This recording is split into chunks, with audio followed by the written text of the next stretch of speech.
ರಾಮನಿಲ್ಲದಿದ್ದರೆ ಮುತ್ತಿನ ಹಾರವೂ ಸಹ ಕವಡೆ ಬೆಲೆಯದ್ದು. ಒಂದು ದಿನ ಅಯೋಧ್ಯೆಯಲ್ಲಿ ಅಪರೂಪದ ದೃಶ್ಯ ನಡೆಯುತ್ತಿತ್ತು.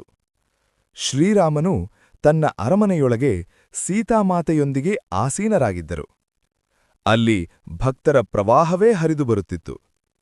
ಅವರಲ್ಲಿ ವಿಶೇಷವಾಗಿ ಎದುರು ಕಾಣಿಸಿಕೊಂಡವರು ಭಕ್ತ ಶಿರೋಮಣಿ ಹನುಮಂತ. ಹನುಮಂತನು ಶ್ರೀರಾಮನ ಮುಂದೆ ತಲೆಬಾಗಿ ಸೀತಾಮಾತೆಗೆ ಮನಸ್ಸಾರೆ ನಮಸ್ಕಾರ ಮಾಡಿದರು. ಅವನ ಮುಖದಲ್ಲಿ ಭಕ್ತಿ, ಕಣ್ಣಲ್ಲಿ ಶ್ರದ್ಧೆ, ದೇಹದಲ್ಲಿ ರಾಮನಾಮದ ಕಂಪನ. ಅವನನ್ನು ನೋಡಿದ ಸೀತಾಮಾತೆಗೆ ಹೃದಯ ತುಂಬಿ ಬಂತು. ಈ ಹನುಮಂತ ಎಷ್ಟು ಶುದ್ಧ ಭಕ್ತ! ಯಾವಾಗಲೂ ನನ್ನ ಸ್ವಾಮಿಯ ಸೇವೆಯಲ್ಲೇ ಇರುತ್ತಾನೆ. ಇವನಿಗೆ ಏನಾದರೂ ಕೊಡಲೇಬೇಕು. ಅಂದು ಸೀತಾಮಾತೆಯ ಕೊರಳಲ್ಲಿದ್ದದ್ದು ಒಂದು ಅಪರೂಪದ ಮುತ್ತಿನ ಹಾರ, ರಾಜಕುಲಕ್ಕೆ ಸೇರಿರುವ ಅಮೂಲ್ಯ ರತ್ನ. ಅವಳು ಆ ಹಾರವನ್ನು ತೆಗೆದು ಹನುಮಂತನಿಗೆ ನೀಡುತ್ತಾ ಹೇಳಿದಳು, ಹನುಮಂತ, ಈ ಹಾರವನ್ನು ಸ್ವೀಕರಿಸು. ನಿನ್ನ ಭಕ್ತಿಗೆ ನಾನು ಪ್ರಸನ್ನಳಾಗಿದ್ದೇನೆ. ಹನುಮಂತನು ಅದನ್ನು ಗೌರವದಿಂದ ಪಡೆದು ಮುಂದೆ ಹೋಗಿ ಮೌನವಾಗಿ ಕೂತನು. ಆದರೆ ಆಶ್ಚರ್ಯದ ವಿಷಯ, ಅವನು ಆ ಹಾರವನ್ನು ಕುತ್ತಿಗೆಯಲ್ಲಿ ಹಾಕಿಕೊಳ್ಳಲಿಲ್ಲ.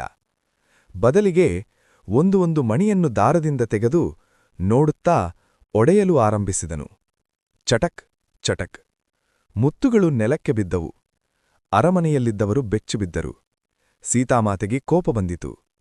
ಅವಳು ಕೇಳಿದಳು, ಹನುಮಂತ, ನಾನು ಪ್ರೀತಿಯಿಂದ ಕೊಟ್ಟ ಹಾರವನ್ನು ಯಾಕೆ ಹೀಗೆ ಒಡೆಯುತ್ತಿದ್ದೀಯಾ? ಅರಮನೆ ಮೌನವಾಯಿತು. ಎಲ್ಲರ ದೃಷ್ಟಿ ಹನುಮಂತನ ಮೇಲಿತ್ತು. ಹನುಮಂತನು ಶಾಂತವಾಗಿ ಉತ್ತರಿಸಿದನು, ಮಾತೆ, ಈ ಮಣಿಗಳಲ್ಲಿ ನನಗೆ ರಾಮನು ಕಾಣುತ್ತಾನೆಯೇ ಎಂದು ನೋಡುತ್ತಿದ್ದೆ. ಯಾವ ಮಣಿಯಲ್ಲಿ ರಾಮನ ಸ್ಮರಣೆ ಕಾಣಲಿಲ್ಲವೋ ಅದನ್ನು ನಾನು ಒಡೆದು ಹಾಕಿದೆ. ಅವನ ಮಾತು ಕೇಳುತ್ತಿದ್ದಂತೆ ಸೀತಾಮಾತೆಯ ಕಣ್ಣು ನೀರಾಯಿತು.